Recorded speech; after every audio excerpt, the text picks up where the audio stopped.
நீங்கள் பார்த்து கொண்டிருப்பது நியூஸ் 21 செய்திகள். தமிழ்நாடு செய்திகளை உடனுக்குடன் தெரிந்து கொள்ள நியூஸ் 21 செய்திகளை பாருங்கள். சேலம் மாவட்டம் ஓமலூர் பேருந்து நிலையம் அருகே திமுக அரசின் 4 ஆண்டு சாதனை விளக்க பொதுக்கூட்டம் சுற்றுலாத்துறை அமைச்சர் ராஜேந்திரன் தலைமையில் பிரம்மாண்டமாக நடைபெற்றது. இதில் சிறப்பு அழைப்பாளர்களாக திமுக அமைப்பு செயலாளர் RS பாரதி மற்றும் தலைமை வழக்கறிஞர் சூர்யா வெற்றிகொண்டான் கலந்து கொண்டு சிறப்புரையாற்றினார். இக்கூட்டத்தில் பேசிய RS பாரதி, முதல்வர் மு.க.ஸ்டாலின் கடந்த 4 ஆண்டுகளில் மகளிர் உட்பட பல்வேறு தரப்பினருக்கும் செய்த நலத்திட்டங்களை பார்த்து ஓரணியில் தமிழ்நாடு உறுப்பினர் சேர்க்கையில் அதிமுகவினர் அதிகளவு சேர்ந்து வருகின்றனர் எனவும், எம்ஜிஆர் அம்மா வழியில் சென்ற அதிமுக தொண்டர்களை பார்த்து தான் கண்ணீர் விடுவதாகவும், தற்போது எடப்பாடி பழனிசாமி அவர்களை அரசியல் அனாதையாக்கிவிட்டார் எனவும் சாடினார்.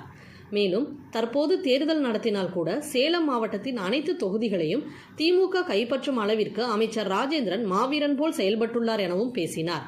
தொடர்ந்து பேசிய அவர், எடப்பாடி பழனிசாமியின் கடந்த காலங்களை பார்க்கும்போது அவர் ஆயுள் கைதியாக ஜெயிலில் இருக்க வேண்டியவர் எனவும், அவரை செங்கோட்டையன் தான் காப்பாற்றினார் எனவும் விமர்சித்தார். மேலும் அமித்ஷா காலில் விழுந்த எடப்பாடி பழனிசாமியை அருகில் வைத்துக்கொண்டு அமித்ஷா தமிழகத்தில் அடுத்து NDA கூட்டணி ஆட்சி என அறிவித்தார். தனது உறவினர் ராமலிங்கம் IT சோதனையில் சிக்கியதால் அவரை காப்பாற்றவே அமித்ஷாவிடம் அதிமுக கட்சியை பழனிசாமி அடமானம் வைத்துவிட்டார் எனவும் கடுமையாக விமர்சித்தார். திமுக அரசின் சாதனை விளக்க பொதுக்கூட்ட நன்றி உரையை பேரூராட்சி தலைவர் செல்வராணி வாசித்தார்.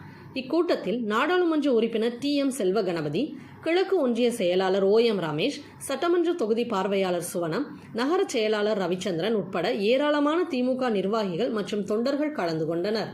நியூஸ் 21 செய்திகளுக்காக செய்தியாளர் சித்தையன்.